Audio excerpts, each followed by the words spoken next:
बिस्मिल्लाहिर्रहमानिर्रहीम। Welcome to my YouTube channel university of accountancy. Students, आज का लेक्चर बैंक रिकॉन्सिलिएशन स्टेटमेंट के हवाले से। इस लेक्चर में हमने बीआरएस में करेक्टेड बैलेंस या एडजस्टेड बैलेंस या एक्चुअल बैलेंस फाइंड करना है। एक एग्जांपल है जो आपकी बुक पीआरसी की बुक से ली गई है। आप एग्जाम्पल नंबर 7 को देख सकते हैं। पेज नंबर का रेफरेंस मैंने नहीं दिया। बहरहाल ये एग्जाम्पल न सिर्फ के सी ए के स्टूडेंट्स के बल्कि ACCA स्टूडेंट्स और तमाम स्टूडेंट्स जो BRS को समझना चाहते हैं, जिनके कोर्स में शामिल हैं, ये वीडियो और ये लेक्चर बड़ा अहम है। मैं सबसे पहले उस एग्जाम्पल को स्क्रीन पे दिखाऊंगा, जैसे आपको कुछ एंट्रीज नज़र आ रही हैं। फिर उसके बाद मैं इसके सोल्यूशन की तरफ आऊँगा। आप बेशक इस वीडियो को पास करें और ये स्क्रीनशॉट ले लें इस वीडियो का, या फिर आप इसको नोट करें या इसको समझें। मैं एक एक एंट्री के साथ उसका ट्रीटमेंट और उसका सोल्यूशन समझाऊंगा। सबसे पहले आप इसको देख लें।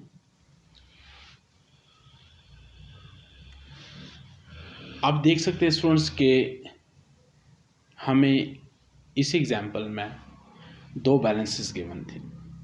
एक कैश बुक का बैलेंस जो कि 34,000 था, और दूसरा बैलेंस बैंक स्टेटमेंट का जो कि 17,12,000 का ओवरड्रॉन या अनफेवरेबल बैलेंस था।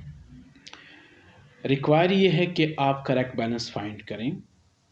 करेक्ट बैलेंस से मुराद ये है कि वो बैलेंस जो कि आप फाइनेंशियल स्टेटमेंट के थ्रू रिपोर्ट करेंगे। आते हैं कि हम इस बैलेंस को कैसे फाइंड करते हैं। एक एक एंट्री के साथ चलें सॉल्यूशन की तरफ। On 31st December 2014, the bank book of Badami Enterprise reflected a favorable balance of rupees 34,000, while the bank statement showed an overdraft of rupees 17,12,000। अब देख सकते हैं कि इसमें कैश बुक का बैलेंस 34,000 है, जबकि पासबुक का बैलेंस यानी बैंक स्टेटमेंट का बैलेंस 17,12,000 है, और वो भी ओवरड्राफ्ट। तो स्टूडेंट्स, इसमें हम कैश बुक के बैलेंस से शुरू करेंगे। हाँ, आप पासबुक के बैलेंस से भी शुरू कर सकते हैं, लेकिन मैं इस एग्जांपल में कैश बुक के बैलेंस से स्टार्ट करता हूँ और ये दिखाऊंगा कि हम एक्चुअल या करेक्ट बैलेंस के तक कैसे पहुँचते हैं। तो चलें, balance as per cash book 34,000। Next entry क्या है? Check of rupees 325,000 issued to suppliers were not yet presented to the bank। एक चेक हमने इशू किया जो कि 325,000 का अभी तक बैंक के पास प्रेजेंट नहीं हुआ। इट्स मीन कि ये प्रेजेंट होगा। क्या हम इसको इधर ऐड करेंगे या लेस करेंगे? स्टूडेंट्स, आप जानते हैं कि हमने कैश बुक में इसको ऑलरेडी लेस किया था, यानी क्रेडिट कर चुके हैं, और इसे क्रेडिट ही होना है, तो फिर हम इसकी कोई ट्रीटमेंट नहीं करेंगे। आते हैं दूसरी एंट्री की तरफ। Bank made payment of 35,000 in relation to E payment charges on Badami's account. Bank ने हमारे बिहाफ पे 35,000 पेमेंट की है। अब जाहिर सी बात है, हमें इसका इल्म नहीं था या हमारे अकाउंटेंट को इल्म नहीं था, तो हमारे पास ये अमाउंट जो कि लेस होनी चाहिए हमारे अकाउंट में से, वो लेस नहीं हुई। हम इसे लेस करेंगे। 35,000 को मैं लेस करता हूँ। Direct payment made by bank. Next, Badami Enterprise had instructed the bank to transfer interest of rupees 45,000 on a deposit account to its current account. The bank did not transfer the amount till 15 January 2015, whereas the amount had already been recorded in the bank book। यहाँ होता ये है कि deposit account पे एक interest earn हुआ, तो बादामी enterprise ने बैंक को इंस्ट्रक्शन दी कि आप इसको हमारे करंट अकाउंट में ट्रांसफ़र कर दें। अच्छा, और इस इंस्ट्रक्शन के साथ ही बादामी इंटरप्राइज के अकाउंटेंट ने अपने पास इसकी एंट्री कर दी। जब एंट्री कर दिए तो अभी क्या इसको दोबारा हम करेंगे? नो, कोई एंट्री की ज़रूरत नहीं है। बैंक ने अभी तक नहीं की तो सबसीक्वेंटली बैंक इस एंट्री को कर जाएगा, लिहाजा हमें इसको नहीं करना।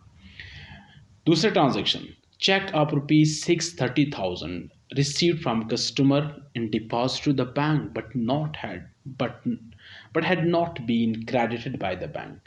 6,30,000 का चेक हमने कस्टमर से रिसीव किया और हमने डिपॉजिट कर दिया। तो डिपॉजिट के इसका मतलब ये हमने कैश बुक में इसकी एंट्री कर दी। बैंक ने अभी तक नहीं की तो बैंक कर जाएगा। हम कैश बुक में, क्योंकि हमने balance as per cash book लिया है, तो हम इधर मज़ीद इसकी कोई ट्रीटमेंट नहीं करेंगे। दोनों एंट्रीज हमारे पास इधर रिकॉर्ड नहीं होंगी। Next, the receipts at the bank book was over costed by ₹90,000। Students, हमने कैश बुक में 90,000 इजाफी लिखे हैं। क्या मतलब? ओवर कॉस्टेड का मतलब ये है कि हमने 90,000 रुपये कैश बुक के रिसीट साइड में इजाफी लिखे हैं। तो इजाफी लिखे हैं, अब एक्चुअल बैलेंस तक जाना है तो हम इसको लेस करेंगे। पहली चीज़, इसको आप लेस कर दें। Over statement of receipt side of cash book, entry number 6 को देखें। The payment side of bank book was under costed by ₹42,000। और इसी तरह से हमने एक और गलती की है कैश बुक के अंदर।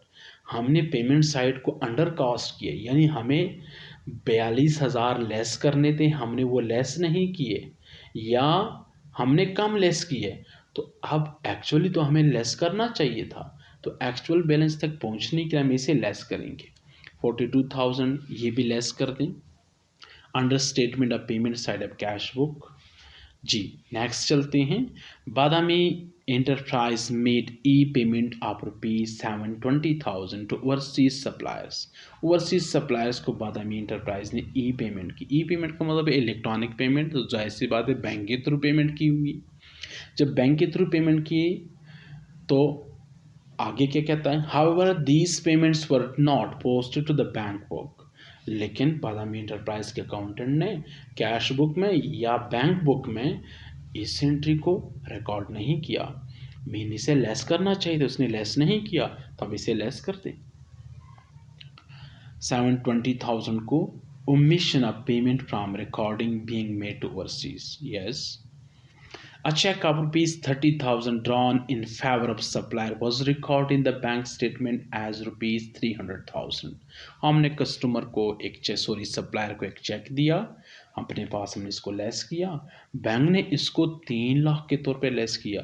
तो ये गलती बैंक की, बैंक सब्सीक्वेंटली इसको ठीक कर जाएगा। क्या हमने इसे कुछ करना है? नहीं, कैश बुक में क्योंकि कोई गलती नहीं है तो हमने कैश बुक में इस एंट्री को नहीं छेड़ना। A check of ₹65,000, entry number next को देखें।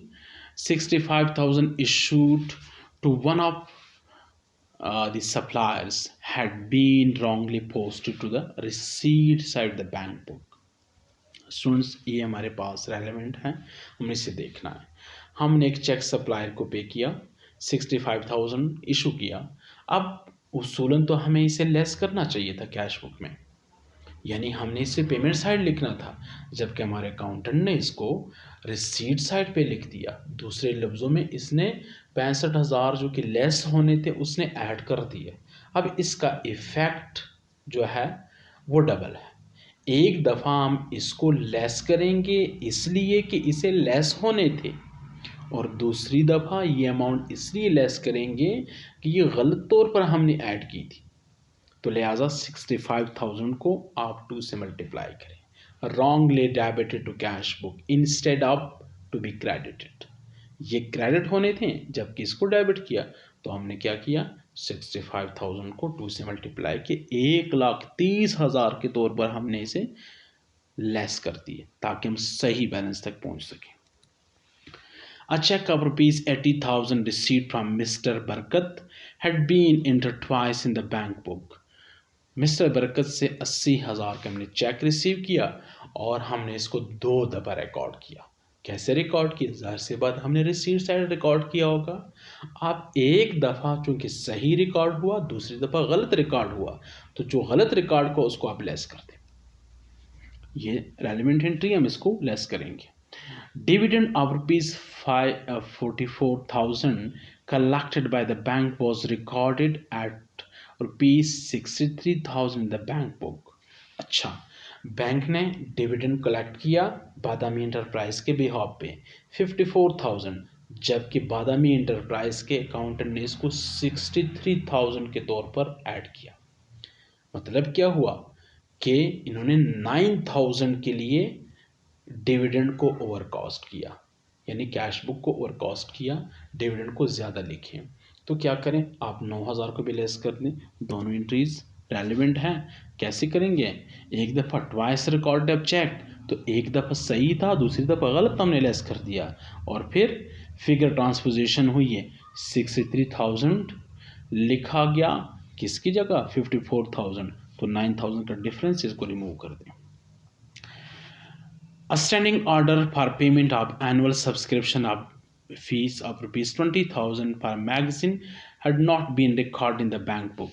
हमने बैंक को स्टैंडिंग ऑर्डर दिया, यानी बैंक को हमने कहा है कि आप बादामी इंटरप्राइज के बिहाफ पे एक मैगज़ीन को एनुअल सब्सक्रिप्शन पे करें 20,000। अभी तक हमने उसको अपने पास रिकॉर्ड नहीं किया, जबकि बैंक ने ये पेमेंट कर दी है, तो भाई बराबर करने के लिए हम 20 से लेस कर देंगे। स्टैंडिंग ऑर्डर या not record in cash book 20,000।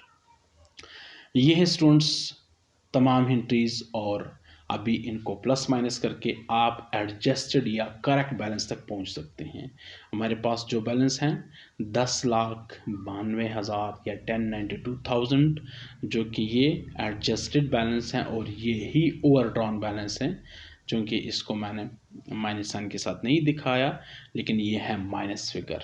तो students, this was all about finding correct, adjusted or actual balance through BRS.